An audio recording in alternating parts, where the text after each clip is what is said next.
What's up guys, Frodo here. So as you guys know, I'm going to be slowly moving to review formats, and I felt like this would be a good way to kind of give you guys an idea of what I'll be doing, where I'm not showing the entire show or doing, an entire reaction of the video, but I am going to be reviewing it and showing clips of it. This one isn't an entire episode though, this is the ending for Steins Gate 0, and I'm going to kind of give my thoughts and impressions on kind of what I think each part of that ending video means, because in this entire series, every little detail seems to count, which is what I've loved about this show. So yeah, without further ado, let's talk about the ending for Steins Gate 0.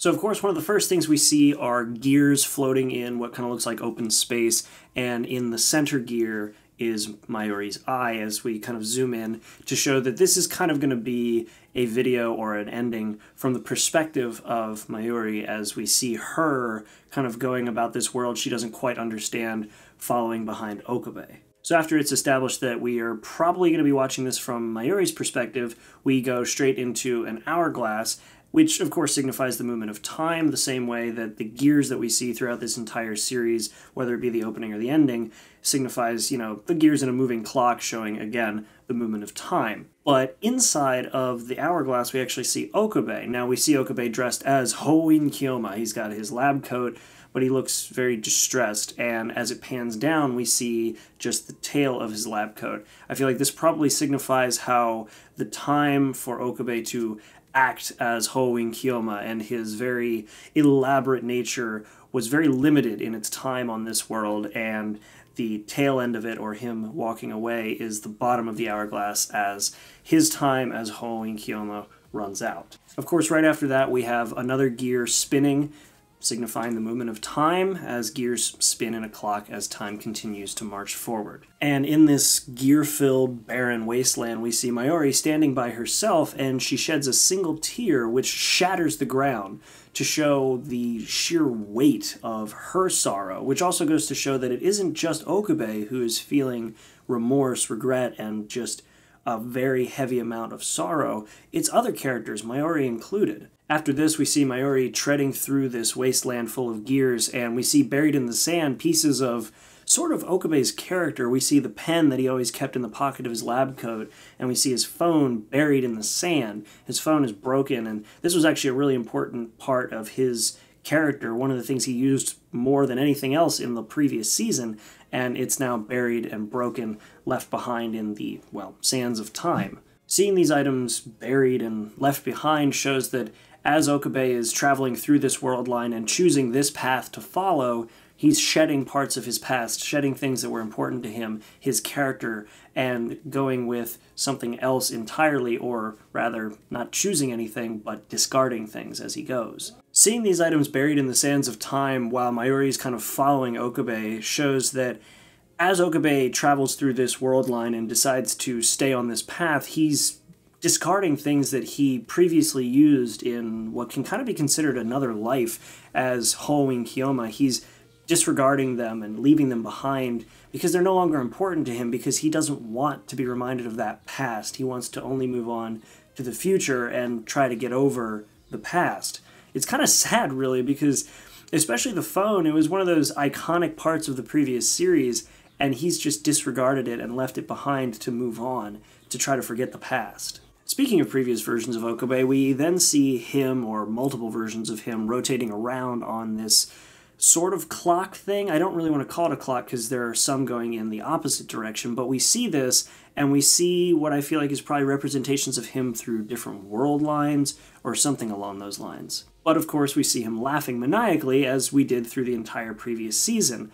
But once it cuts in closer to him laughing as Hoin Kyoma, we see cracks forming in his image, and we kind of piece together that he's a broken person now. He's a broken character. This image of Hoin Kyoma, this smart, caring, crazy, mad scientist, isn't really that anymore. He's broken as a character. And again, keeping in mind that this takes place from Mayuri's perspective, we see it cut to her, and we see it zoom in to a very close-up shot of her eyes, which change from normal to the eyes of somebody who's very concerned about somebody who they care about, namely Okabe.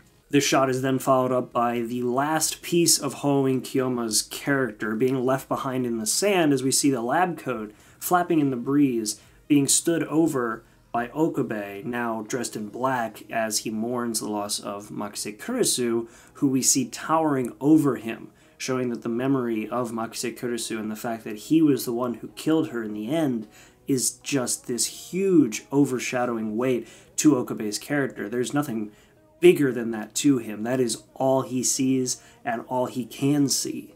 An interesting thing of note before we move on to the last part of this opening is that the lyrics even go to show how Okabe has kind of changed from this very forward-thinking, forceful character to somebody who's just kind of along for the ride. The lyrics say, "Orbit of photons in the universe, I'm just a part of its plan." That really goes to show that previously Okabe was all about changing fate, not being a part of the system and, fighting against the organization, and he was completely for going against the plan, going against what's supposed to happen, and changing the status quo. But the Okabe now is very much just trying to follow the plan, not change anything. He just wants to let things happen and be on his own. He doesn't want to go changing things again because he knows the weight of what could happen. I feel like that's really cool how they go into that level of detail, not just in the animation and visuals of the ending, but also in the lyrics of the song they choose. I love this show for that reason. So back to the ending animation, we then see Okabe and Mayuri standing apart from one another, Okabe facing away from Mayuri, and Mayuri looking at his back while surrounded by this falling flow of sand, which both signifies the falling sands of an hourglass, but because there's a lot of them, also signifies the multiple world lines that either Okabe has traveled through, or the possibilities, one of the two, or something along those lines. They again show that Mayuri is facing Okabe, but he's not facing her, kind of showing that he really is trying to distance himself from everything that was attached to that previous life, causing so much loss and so much pain. And it really just goes to show that even Mayuri, as a caring friend, is kind of getting the cold shoulder because of the fact that Okabe has become such a broken character now. We then see this top-down shot of Okabe and Mayuri still standing in the sand with the universe opening up in the center, showing what I would assume, or at least think, is the distance between them now because of the broken character of Okabe, and Mayuri not quite grasping what's happening, but still caring for her friend, but this distance is, a universe apart. At least that's kind of how I see it. After that, it zooms into the universe part, and we see Okabe and Mayuri pass one another, Okabe seemingly looking to the past, while Mayuri continues to look on to the future. This is then kind of, I feel like, confirmed that she's reaching or looking on to the future when we see that she's reaching up towards the universe, which opens to another gear, the movement of time, reaching forward, hoping that perhaps maybe Okabe will come back around someday and she'll regain that cherished friend of hers. Overall, I really do like how this ending fully captures not only the concern of characters, specifically Mayuri, but other characters as well, how concerned they are over Okabe and the fact that he is, lost to them in a way. And it also goes to show how broken Okabe is. With all these subtle showings of the movement of time, how Okabe is now kind of moving on, but then still stuck in the past because he can't move on from what happened, and how Mayuri is still looking to the future, hoping that perhaps her Hoenn Kyoma will return to her and bring back the joy, bring back the excitement of what was the first Steins Gate series. I really do love this show for its subtle details, hints, and just the way it tells story. And of course, if you guys couldn't tell, I am making a bunch of assumptions from what I think they are showing in the ending. I could be wrong, I might be wrong, probably am wrong. I look way too far into things because that's just the way I am. But I have always loved this show for its subtle details and things like that, so I do feel like some of the stuff might be what they're showing. I really don't know, but I'm really excited to see what's going to be coming down the line more in these episodes, and each time I see this ending, I love the music, I love watching this ending, and I hope you guys do too, and I hope you guys enjoyed this review. I kind of just did it on the fly to kind of get my ideas out there of what I feel like this show and what this ending animation is showing.